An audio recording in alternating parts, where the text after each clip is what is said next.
بسم اللہ الرحمن الرحیم اعوذ باللہ من الشیطان اللعین الرجیم بسم اللہ الرحمن الرحیم وبہ نستعین وہو خیر ناصر ومعین۔ عزیز طلاب کرام، ہمارا بحث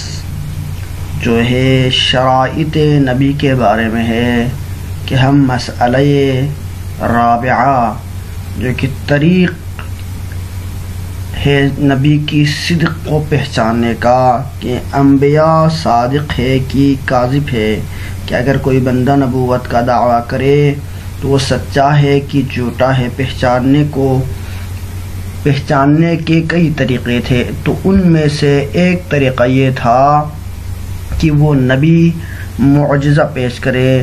تو ہم اس کی معجزے کو دیکھ کر اس کی نبوت کو قبول کریں گے۔ تو لہٰذا ہم نے معجزے کی تعریف کل کی درس میں ذکر کیا تھا۔ آج ہم پڑھیں گے شرائط معجزہ، کہ اگر کوئی بندہ معجزہ دکھائے کہ خارق العادہ کوئی چیز دکھائے تو اس میں شرط کیا ہے، کہ ہم کن شرائط کی بنا پر اس کو معجزہ کہیں گے۔ تو آج کی عبارت میں معجزے کی شرائط کو بیان فرما رہے ہیں۔ فرماتے ہیں کہ وَلَا بُدَّ فِي الْمُعْجِزِ مِن شُرُوطٍ، ضروری ہے کہ معجزہ کے اندر چند شرائط موجود ہو۔ احدھا، ان میں سے پہلا شرط ان یعجز عن مثلہ،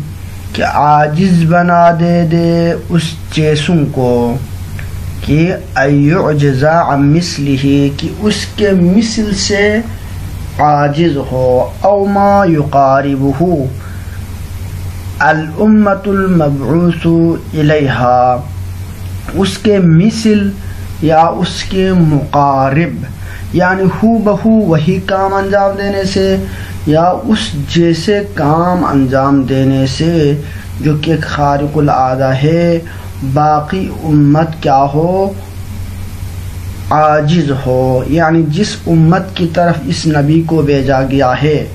اس امت کو منانے کے لیے یہ نبی ایک معجزہ دکھا رہے ہیں۔ اب وہ معجزہ ہم نے اس میں کہا تھا کہ معجزے کی شرائط میں سے شرط یہ ہے کہ وہ خارق العادہ ہو، کہ عام لوگ اس کام کو انجام نہ دے سکتا ہو۔ تو جب ہم نے کہا کہ عام لوگ اس کو انجام نہ دے سکتا ہو تو اس میں یہ شرط ہے کہ عام لوگ انجام نہ دینا کافی نہیں ہے، بلکہ کوئی بھی شخص اس امت میں سے کہ جس کی طرف اس نبی کو مبعوث کیا گیا ہے اسی کام کو جو اس نبی نے بطور معجزہ پیش کیا ہے انجام نہ دے سکتا ہو، اور اسی طرح اس کے مقارب افعال، یعنی یہ کام تو خو بہو اسی کام کو تو انجام نہ دے بلکہ اسی پائے کا کوئی بڑا کام جو کہ خارق العادہ ہے کوئی اور فرد انجام نہ دے۔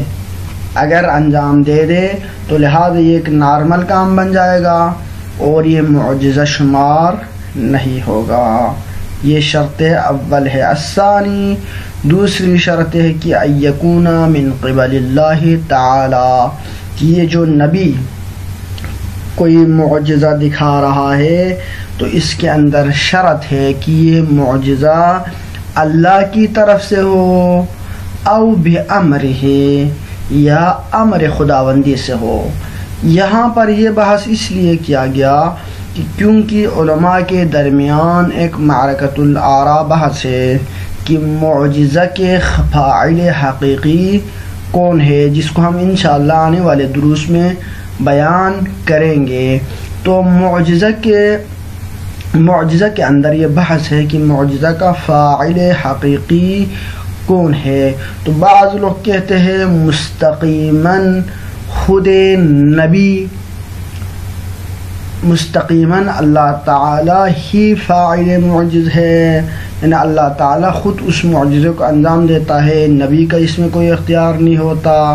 کچھ لوگ کہتے ہیں نبی انجام نہیں دیتا، یعنی اللہ انجام نہیں دیتا، بلکہ اللہ کے امر سے اللہ اپنی طاقت نبی کو دے دیتا ہے اور نبی امر خداوندی سے اس چیز کو انجام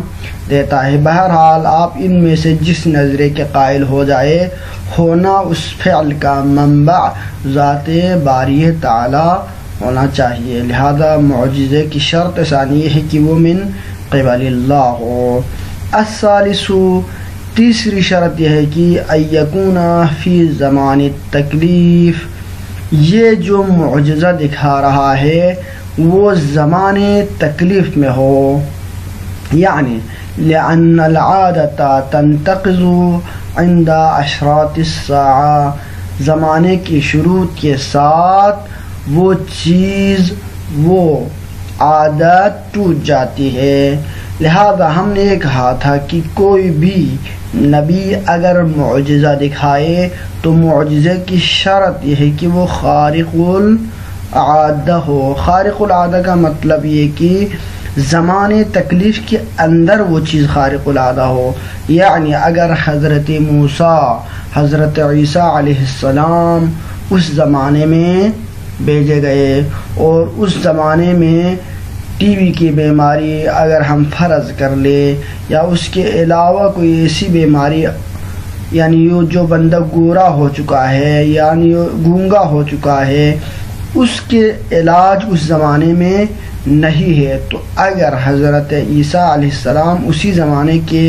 اس مرض کو اگر شفا دے دیتا ہے اذن خداوندی سے تو اس کو معجزہ کہلائے گا۔ تو اسی زمانے تکلیف میں کہ جس میں نبوت کا دعویٰ کر رہے ہیں، اسی زمانے تکلیف میں اس معجزے کو دکھائے۔ کیوں؟ اگر مثال کے طور پر دعویٰ کرے نبوت کا اس زمانے میں اور پھر ترقی کے بعد کوئی ایسا کام دکھائے جو پہلے والے زمانے میں ممکن نہ تھی، تو اس صورت میں اس کو معجزہ نہیں کہیں گے۔ الرابع، چوتھی شرط ان یحدث عقیب دعوی المدعی للنبوہ، اس معجزے میں شرط یہ ہے کہ ان یحدث، اس فعل کو حادث کرے، وجود بخشے، انجام دے دے، عقیب دعوی المدعی للنبوہ، دعوی نبوت کے بعد، یعنی مدعی جو نبوت ہے اس کے دعویٰ کے بعد کوئی بندہ نبوت کا دعویٰ کر رہا ہے تو اپنی نبوت کے دعویٰ کو پہلے پیش کرے اور پھر اس کے بعد معجزہ دکھائے۔ تو لہذا جب اس کے بعد معجزہ دکھائیں گے تو ہم اس معجزے کو بطور اس کی نبوت کے ثبوت کے قبول کریں گے۔ لیکن اگر کوئی بندہ پہلے کوئی خارق العادہ فعل انجام دے دے، بعد میں نبوت کا دعویٰ کرے، تو لہذا کیونکہ اس کا یہ فعل پہلے انجام پایا اور بعد میں اس نے نبوت کا دعویٰ کیا، لہذا یہ اس کے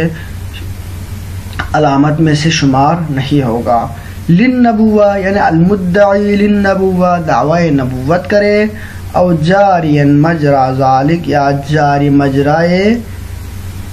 نبوت یعنی جاری مجرائے دعوی نبوت۔ اس کی ایک تفسیر یہ ہوگی کہ چونکہ اہل تشیع کے ہاں نبی امام تسلسل ہے سلسلہ نبوت کا، یعنی جانشین ہوتا ہے اور وہ بھی منصوص من اللہ ہوتا ہے، لہذا اگر امام کوئی معجزہ دکھائے اور دعوی امامت ہو تو لہذا اس میں بھی یہی شرط ہے کہ پہلے دعوی امامت کرے پھر وہ معجزہ پیش کرے۔ اور آگے والی شرط یہ ہے کہ الرابع یحدث عقیب دعوی المدعی للنبوہ، جو ہم نے کہا تھا نا، او جاریا مجرا ذالک، یا اس کے جاری مجرا ہو۔ جاری مجرا کا مطلب کہ آگے فرماتے ہیں کہ ونعنی بالجاری مجرا ذالک، جاری مجرا کا مطلب یہ ہے کہ ان یظہر دعوی النبی فی زمانہ، کہ ایک بندہ دعوی نبوت کر اپنے زمانے میں، وانہ لا مدعی للنبوی غیرہ، اور کسی غیر کے نبوت کو دعوے دار نہ ہو، ثم یظہر المعجزہ بعد ان ظہر معجز آخر عقیب دعواہ،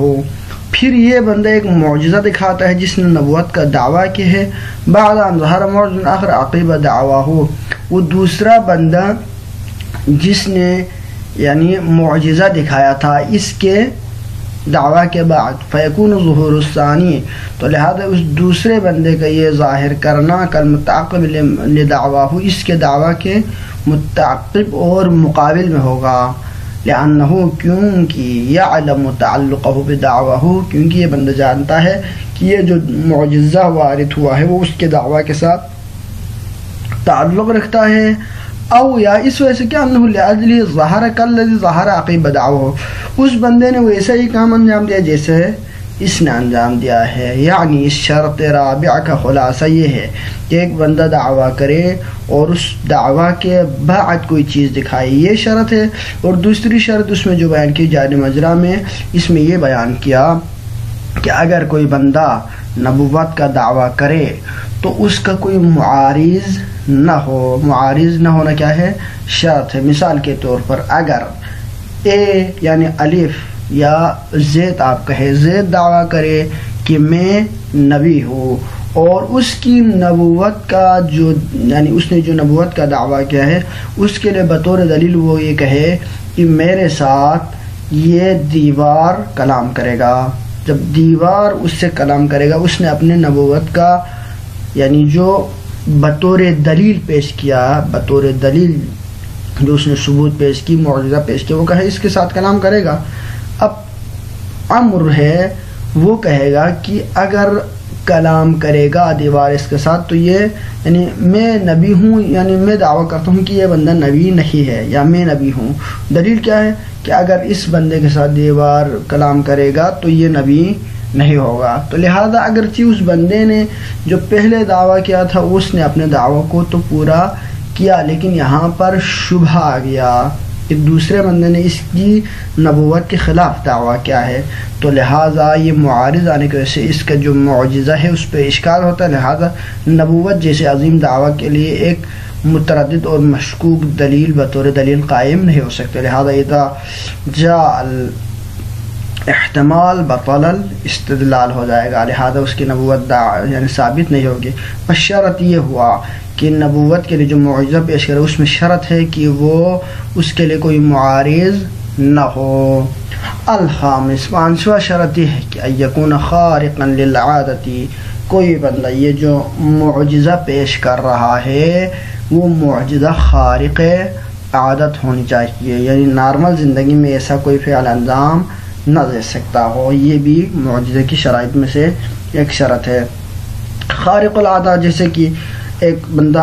عصا کو اژدہا بنا دیتا ہے یا اژدہے کو عصا بنا دیتا ہے، یا سورج عمومی طور پر مشرق سے نکلتا ہے تو وہ مغرب سے سورج کو نکال لاتا ہے، تو یہ بھی شرط ہے۔ بعض علماء نے اس کے لیے یہ بھی شرط کی ہے کہ یہ جو ہم نے کہا تھا نا کہ یہ بندہ دعوی نبوت کرے، دعوی نبوت میں بعض لوگوں نے کہا کہ وہ زندگی میں ایک بار اس نے دعوی نبوت کی ہو تو بعد میں جب بھی معجزہ پیش کرے گا تو وہی پہلا والا ایک جو دعوی نبوت کیا ہے وہی کافی ہوگا، ہر معجزے کے ساتھ دعوی نبوت کی ضرورت نہیں ہوتی ہے۔ بعض علماء نے یہ بھی شرط رکھا ہے کہ تحدی ہو، یعنی مقابلے میں تحدی، یعنی وہ بندہ کہے کہ دعوی نبوت کرے اور وہ چیلنج کرے کہ میں یہ جو کام کر رہا ہوں یہ کام اللہ تعالیٰ کی تائید سے ہو رہا ہے اور یہ کام کوئی اور بندہ انجام نہیں دے سکتا، تو لہذا اس کی یہ چیلنج کرنا یہ دلیل بنے گا کہ یہ بندہ کیا ہے، اللہ تعالیٰ کا نمائندہ ہے اور اس کا نبی ہے۔ اور معجزہ دعویٰ کے مطابق ہونی چاہیے، جو کہ ہم نے کہا تھا کہ وہ دعویٰ، بعض علماء نے یہ بھی شرط رکھا کہ اگر کوئی بندہ نبوت کا دعویٰ کرے اور معجزہ دکھائے تو اس کا وہ جو دعویٰ ہے دعویٰ اور معجزے میں مطابقت ہونی چاہیے، جیسے کہ ہم نے اس کی تعریف میں بھی کل بیان کیا تھا، یہ بھی اس کی شرائط میں شامل ہو جائے گا کہ مثلا اگر کوئی جیسے کہ مسلم کذاب کے بارے میں ہے کہ اس نے کہا تھا کہ میں اپنے معاوض دہن اس کنویں کے اندر، اس پانی کے اندر ڈالوں تو یہ کیا ہو جائے گا، پانی بھر جائے گا، حالانکہ جب اس نے لعاب ڈال دیا تو وہ خشک ہو گیا، بھر نہیں گیا۔ تو اس نے جو دعویٰ کیا تھا ہوا تو کام خارق العادہ لیکن اس کے دعویٰ کے خلاف ہوا ہے، لہذا یہ بھی ثبوت اور دلیل نہیں بنے گا نبوت کے لیے۔ ایک شرط یہ بھی ہے جو ہم نے ابھی کہا تھا کہ یہ جو دعوی مدعی نبوت ہو، یعنی کوئی بندہ مدعی نبوت ہو اور اس کے یعنی اسی مدعی نبوت جو اس نے یعنی دعوی نبوت کی ہے اس کی دلیل کے طور پر معجزہ پیش کرے، پھر ہم اس کو یعنی اس معجزے کو اس کی نبوت کی صدق کے لیے ذریعہ اور معیار قرار دے گا۔ لیکن اگر کوئی بندہ خود نبوت کا دعویٰ ہی نہ کرے، جیسے کہ بہت سارے کرامات پیش کرنے والے ہیں یا خود مولا علی علیہ السلام کی بہت سارے معجزات ہیں جو انہوں نے انجام تو دیے مگر وہ خود نبوت کے دعویٰ دار نہ تھے، بلکہ وہ پیغمبر اسلام کی امتی اپنے آپ کو شمار کرتے تھے، لہذا ان کے اعمال نبوت کے دعویٰ یعنی بطور نبوت کے ثبوت نہیں بنے گا۔ لہذا معجزے کی یہ جو شرائط مختلف علماء نے بیان کیے ہیں، یہ شرائط معیار ان تمام شرائط پر اترتے ہوئے کوئی بندہ نبوت کا دعویٰ کرے اور باقی شرائط بھی موجود ہو تو معجزہ ایک حجت ہوگا، ایک متمم ہوگا کہ لوگ اس بندے کی نبوت کو قبول کرے۔ وصلی اللہ علیہ سیدنا محمد وآلہ الطیبین الطاہرین۔